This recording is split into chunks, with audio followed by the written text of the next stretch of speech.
if you're a die-hard Browns fan and love breaking down the game like we do. Hit that subscribe button and turn on the bell so you never miss a blitz. The Cleveland Browns made headlines in 2022 with one of the boldest moves in NFL history. They didn't just trade for Deshaun Watson, a quarterback who at the time hadn't played in over a year due to legal and off-field controversies. They also gave him a fully guaranteed contract worth an eye-popping $230 million. That's right. Every single dollar was locked in, no matter what happened. The idea was clear. The Browns were all in on Watson as the face of the franchise. But as we fast forward to 2025, that decision has aged like milk in the sun. Not only has Watson failed to return to his former Pro Bowl form, but he's also barely been on the field. And now, with a torn Achilles expected to sideline him for yet another season, critics are sharpening their pens, and for good reason. When Bleacher Report released its ranking of the worst contracts in the NFL heading into the 2025 season, there was no suspense. Sitting firmly at the top was Deshaun Watson's deal. The words used weren't just critical, they were damning. Christopher Knox didn't mince words when he wrote that Cleveland is about to pay another $167.1 million for Watson to quietly go away. That's not just a bad contract. It's potentially the worst deal in the entire history of the league. Think about that. The NFL has seen countless mistakes, overpays, and flops. Yet here we are watching a fully guaranteed $230 million vanish into the ether for a player who's played just 19 games in 3 years. That's not just painful, it's catastrophic. This situation is unprecedented in many ways. The NFL isn't like the NBA or MLB. Fully guaranteed contracts at this level are almost unheard of. The Watson deal shattered the mold, and in doing so, set a dangerous precedent. Teams around the league watched in disbelief when the contract details emerged. Now, it serves as a cautionary tale. For Cleveland, this isn't just about the money, although the financial hit is brutal. It's also about roster construction, morale, public perception, and long-term planning. When your highest paid player can't play and likely won't be the same again, it limits everything you can do. The ripple effects of this deal are being felt now more than ever. Let's talk numbers for a second. Watson's current contract still has a staggering $167.1 million owed. And get this, in 2026 alone, his cap hit will be a jaw-dropping $80.7 million. That's the kind of figure that derails franchises. No team can realistically compete for a Super Bowl with that kind of dead weight on the books. And for a guy who may not even be starting again, that's the ultimate gut punch. Cleveland made a gamble, one that could have changed the course of the franchise. Instead, it's become a cautionary tale taught in front offices everywhere. It's hard to find another example in NFL history where a team mortgaged so much for so little return. But here's the thing.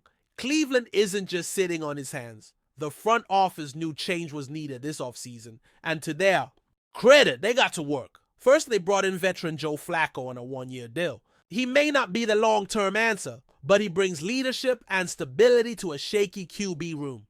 Then came the trade with Philadelphia, bringing in Kenny Pickett, a young quarterback who still has potential despite a rocky start to his career. It's a gamble, sure, but one that doesn't carry the financial nightmare Watson's deal does. These moves were about more than depth. They were about finding a potential successor and maybe even a financial escape route, but the Browns didn't. Stop there! In the 2025 NFL Draft, they went aggressive again, selecting not one but two quarterbacks, Dylan Gabriel and Shedeur Sanders. That's right, Cleveland threw two more darts at the board, hoping at least one will stick. It's a high-risk, high-reward strategy, but at this point, what other option do they have? With Watson's future clouded in uncertainty, the team needed to load up on options. If one of these young guns pans out, maybe, just maybe, they can stabilize this ship before it sinks any further. For now, it's a waiting game, and the stakes couldn't be higher. The frustration among fans is understandable. Brown supporters have waited decades for a legitimate franchise quarterback. When Watson arrived, hope surged through the city, but that hope has since curdled into disappointment. Injuries, rust, and off-field baggage have all combined to create one of the most disappointing acquisitions in recent NFL memory. And when you factor in the contract, It's no wonder Bleacher Report slapped it with the worst of all time label. It's hard to argue otherwise. Even Watson's biggest supporters would have a tough time justifying the ROI so far. This isn't what the Browns signed up for, but it's what they've got. So where does Cleveland go from here? That's the big question. They've tried to patch the holes, bring in fresh faces, and create competition in the QB room. But make no mistake, this Watson contract looms over everything. It limits their cap flexibility. It affects how they approach trades, free agency, and even internal extensions. Every decision now comes with a little asterisk. How does this affect the Watson situation? It's a shadow that won't go away anytime soon. And unless a miracle happens, either on the field or in the form of some sort of contractual out, it's a shadow they'll have to live with for years. And yet the Browns are doing their best to turn the page. It's not easy when you're the punchline in national sports media, but Cleveland has shown resilience before. Fans are loyal. The defense remains strong. The rest of the roster isn't without talent. If one of these new quarterbacks emerges, or if the team can scheme around his financial anchor, they might still make noise. But the margin for error is razor thin. Every misstep feels amplified. Every dollar scrutinized. Watson's contract isn't just a line item, it's the defining storyline of this franchise's current era. In the end, the Deshaun Watson deal may forever be remembered as a colossal miscalculation. It was a moment when desperation met opportunity and lost.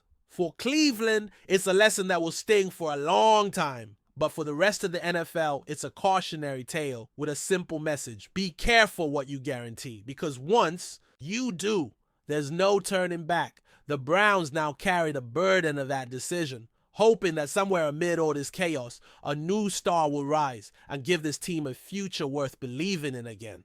Until then, they'll keep paying. And enjoying the content so far. Smash that like button and drop your take in the comments. We want to hear what you think about the Browns this season. The Cleveland Browns are officially in turmoil. In what may go down as one of the most shocking locker room revelations in recent NFL memory, defensive star Myles Garrett has reportedly told the Browns front office that he refuses to play another snap alongside quarterback Deshaun Watson.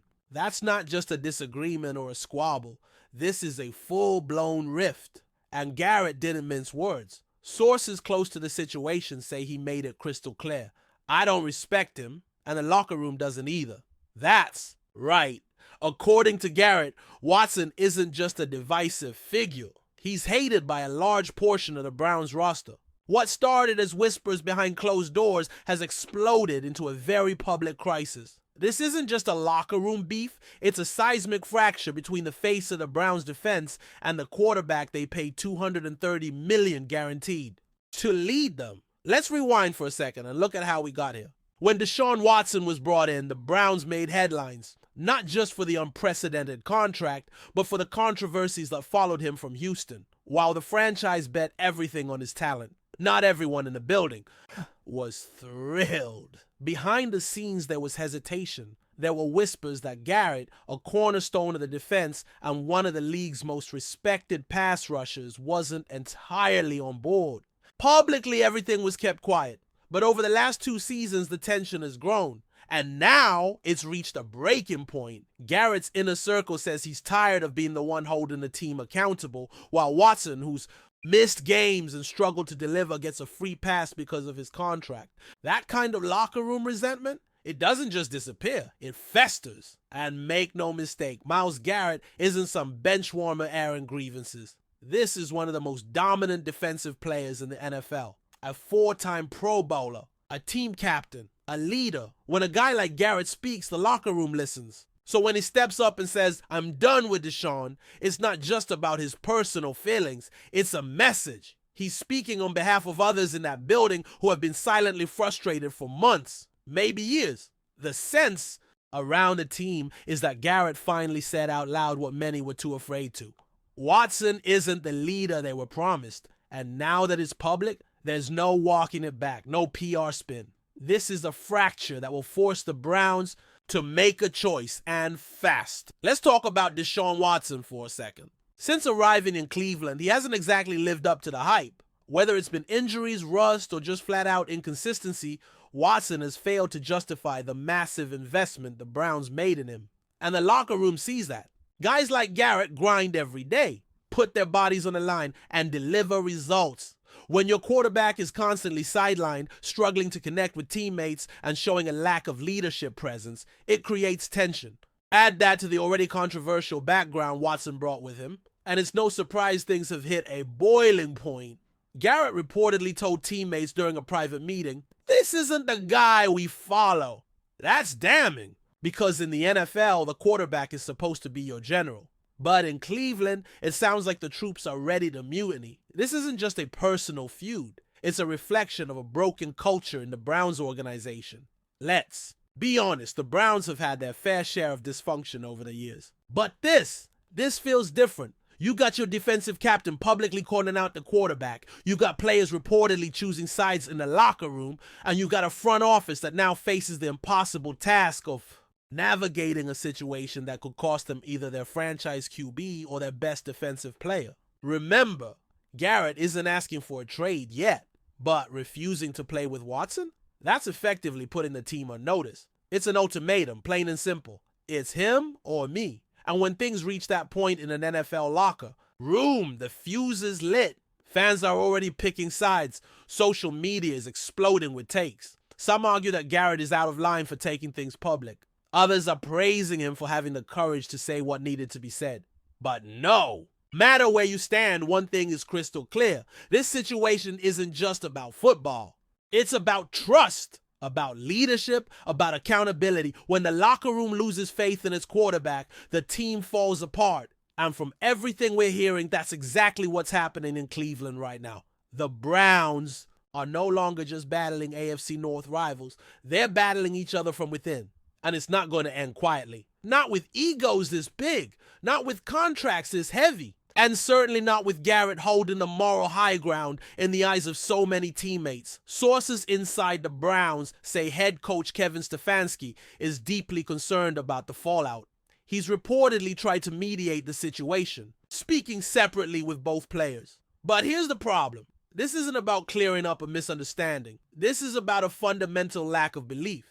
Garrett doesn't think Watson belongs as the face of the team. And while Stefanski might hope for unity, Garrett's stance puts pressure on everyone, coaches, players, execs, to make a decision. Can you really field a team where your two biggest stars won't speak? Can you expect chemistry when the defense doesn't trust the offense's leader? In a league where every inch matters, internal chaos is the one thing you can't afford. The Browns now find themselves staring down a nightmare scenario where unity is no longer an option. So what happens next? That's the million-dollar question. Or should we say the $230 million question? Because moving off Deshaun Watson isn't just a football decision, it's a financial and reputational disaster. The Browns tied themselves to him in a way that most franchises never would. Fully guaranteed money, all in, no way out. But now the locker room is calling their bluff. If they stand by Watson, they risk losing Garrett and potentially other veterans who side with him. If they side with Garrett, they'll have to eat the most expensive mistake in NFL history. Either way, this moment could define the future of the Browns for the next decade. The wrong decision doesn't just cost games, it costs culture. And once you lose that, it's almost impossible to get back. From a player perspective, Garrett's move isn't just bold, it's calculated. He knows his value. He knows the fans love him. He knows the league respects him. And most importantly, he knows the Browns can't afford to lose him without serious backlash. If he were just venting, he would have kept this private. But by going public, by essentially exposing Watson as the locker room pariah, he's forcing the organization's hand. He's saying, you can't ignore this anymore. That's leadership, brutal, uncomfortable leadership. And while some might not agree with the way he's doing it, there's no question Garrett believes he's protecting the soul of the team. And based on how his teammates are reportedly reacting, many of them agree with him. At the end of the day, this could be the moment the Browns finally crack under the weight of their own choices. They gambled everything on Deshaun Watson, and now that gamble is threatening to tear their team apart. Myles Garrett has drawn his line in the sand. He won't suit up with Watson again. He doesn't believe in him. He doesn't want to share a locker room with him. And he's not alone. The Browns thought they were buying wins when they signed Watson. Instead, they bought division, drama, and a locker room on the verge of collapse. Now it's up to ownership and management to fix it, if that's even possible. Because one thing is for sure, this isn't just a team in crisis. This is a team at war with itself, and only one side is going to walk away from this attack. Thanks for riding with us on another Browns Blitz. If you like the video, share it with a fellow fan, hit subscribe, and ring that bell so you're always part of the Dawg Pound conversation. Go Browns!